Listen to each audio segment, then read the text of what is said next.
Yes, yes. And so the though the therapist said, we don't want just a business running us. We want to determine the future of Imago. So they intuited that that it is the community that can help us be all we can be. And I just want to mention that we were with Bob Cam yesterday, and he said, you two, while Imago is great therapy, great theory, the equal, if not more important, more significant, is this community.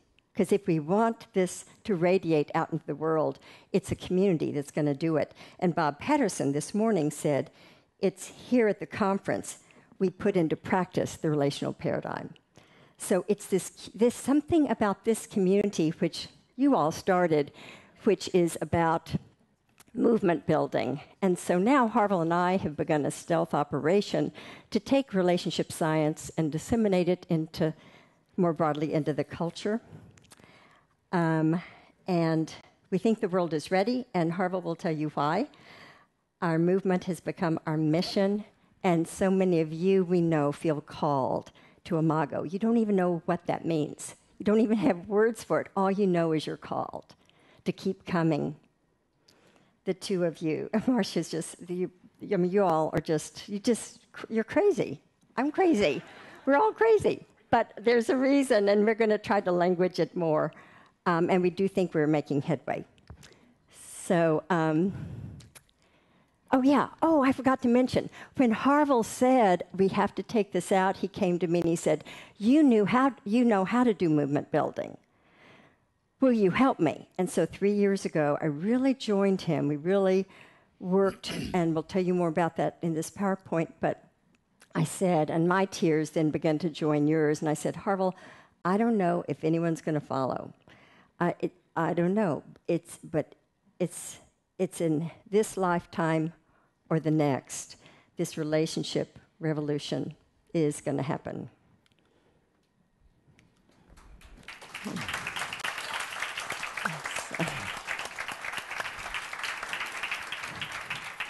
I think that you know self-evidently who the maximizer is in our relationship. The energy and charisma.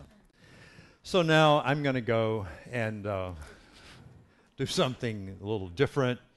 And I was thinking this morning, and I think I told Helen and several of you, is that your right brains have been exercised already. They got done. Now we're going to do the left brain exercise. And so what I want to do in my few minutes of the on-ramp to the actual core of the lecture, of the presentation, is I want to talk about briefly, I like, Helen knows how to do movements.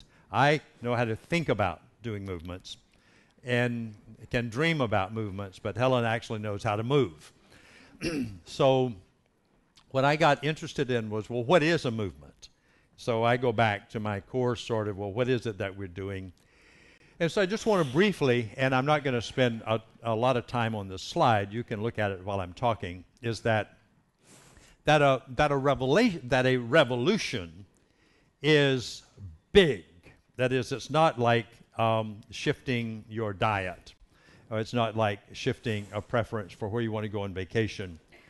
That when you talk about a revolution, you're talking about a world historical process, something that was created by a series of events that punctuated the status quo to such an extent that the status quo collapsed.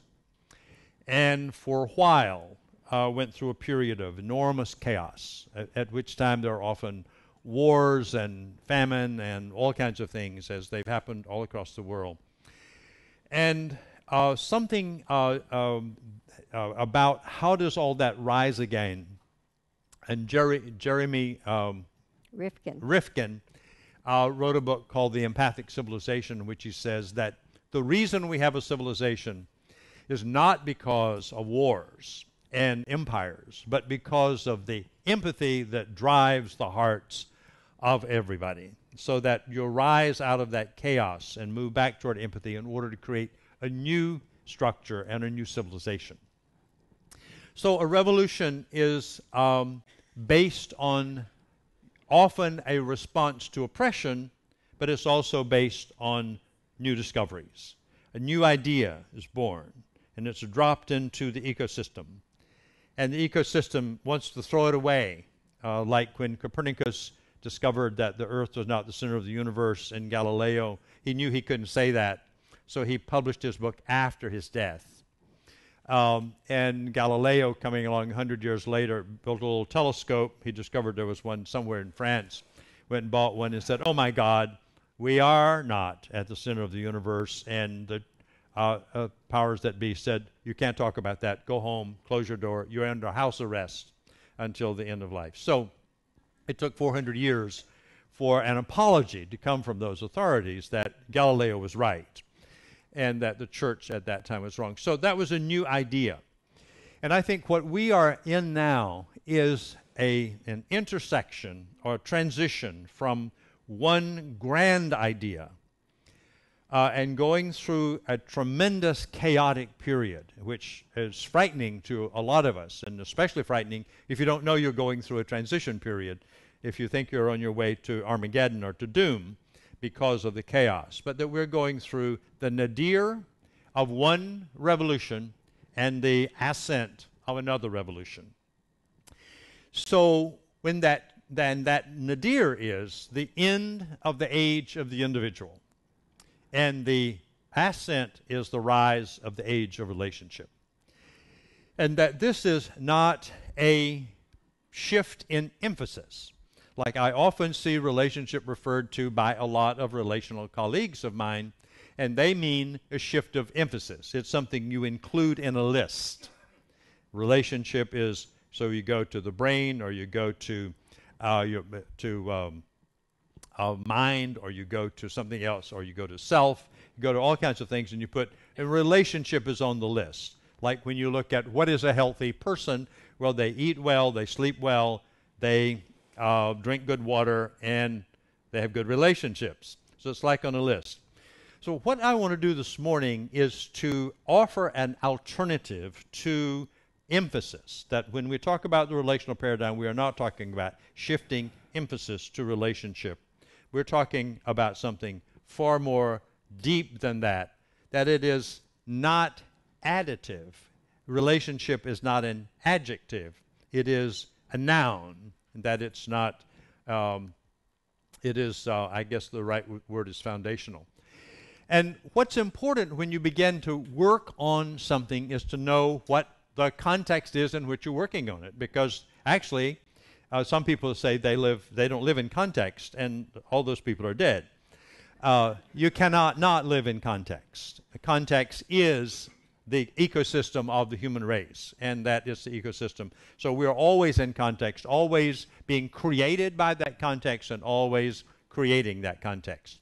And once you realize that, then we become aware that the highest form of morality and the driving force of ethics is to understand that you live in a context which you impact, and which then in turn impacts you, so that it begins then to become a moral process about how you are in that context and how we are with others. Like in Imago, we cannot understand Imago unless we understand the history of psychotherapy. So those interests, and the same thing with couples. So I want to briefly go back from today now to something like 1,600 years ago, and I'm not going to stay there very long. So those of you who don't like history don't have to worry about this long, and I'm not going to stay there very long. But for 1,000 years, the Western world, most of what I'm going to say has to do with the Western world. That is our ecosystem primarily, although we now are moving into the whole world. But I'm going to talk about what happened for the Western world lived by faith. It was inconceivable that there was not a God, and that God was not in charge of everyone and everything that happened. It was inconceivable. And everybody also belonged to either belonged to monarchy, either under the form of the emperor, the king, the state, or some religious institution. There were no individuals. There was no self. Artists did not sign their works. Musicians did not sign their music because everything belonged to something other than themselves. So everybody was a servant to that concept. And that began to end at the beginning of the 16th century, and through the 19th century, a series of events destroyed the medieval synthesis. The medieval synthesis simply means life was synthesized around one dominating idea, which was faith, and all of life gave rise to that. Now, what happened is that the series of events gave rise to what I want to make really clear is a construct, that there is such a thing as an individual. But it was a necessary and highly functional construct for 300 years. And it's no longer functional. So it is atrophying out of its own dysfunctionality. And we are moving into something else. Now, this individual, this construct, which was basically referred to a person, but they were given these characteristics that made them an individual, had reason. That the left side of the brain was okay, because for 1,000 years, reason was subjugated to faith. So a series of events brought that forward. And this individual, it was free, independent, autonomous, and self